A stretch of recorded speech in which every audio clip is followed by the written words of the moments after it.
I'm Allendale Chief Meteorologist Ryan Martin with a look at your midday weather update. Interesting features developing on the latest runs of the GFS model, especially in the extended forecast period. We've been talking about the warm-up that's coming in here as we go through this weekend, getting temperatures back to near normal across a large part of the country and even above normal as we go through the second half of next week and into the week following.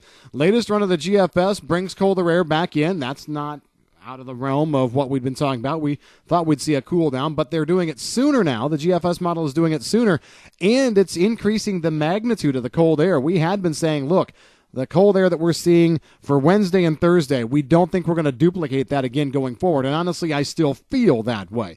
But the latest GFS is trying to go an awful lot colder from about the 13th right on through the 18th, 19th, and beyond. So a little bit of discussion may be needed here as we go forward. Now, this is the first model run that's really been this aggressive with it, so I guess the first thing that we need to do is say, look, we never change our forecast based on one model run, but it also means that we're going to be looking at these next couple of model runs to see if they hold on to this cold air as fast.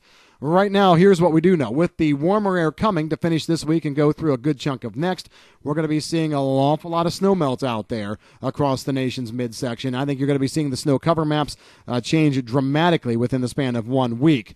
We are also going to be seeing most of the warm-up come with no new precipitation.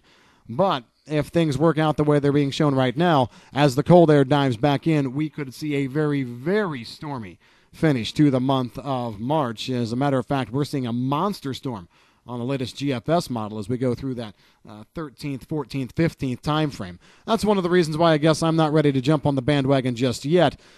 Taking such a big swing and creating such a big monster storm is something that really, given the way that the GFS has worked, it's really something that probably has a low practicality in terms of working out. But in any case, that's what we are looking at. As we go forward here, we don't have much new to talk about anywhere else. South America, looking at a drier stretch coming into Argentina, corn country. The front that tries to come through the 12th into the 13th, not overly exciting, but could bring a little bit of moisture. Temperatures in Argentina mostly near normal. In Brazil, we've got a little bit better moisture coming together as we go through the weekend in the south and southeastern part, and then through next week in bean areas.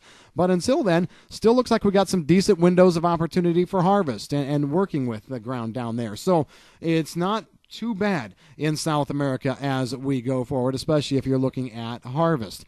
Australian weather, have taken a look at some new model information here. Maybe a little bit of action trying to sneak into southern parts of Victoria or maybe extreme south-southeast New South Wales as we go through the end of the 10-day period. So let's just say second half of next week. But I guess that's not something I'm super excited about. We are dry in Australia. Really could use some better moisture here in the next 3-4 weeks or so as we head toward planting time there. And also looking at dryness continuing in a large part of Russian wheat areas, although we are seeing a slight increase in action over Ukraine. So the temperature story, I think, is going to be the big one here. That's going to get a lot of people talking. We're also going to have to watch and see what happens as we finish out March and go into April. I don't think we're out of the woods yet on this winter weather pattern. That's the way your forecast is stacking up. If you've got any questions about the weather, specifics for certain areas, give us a call at Allendale. I'm Chief Meteorologist Ryan Martin.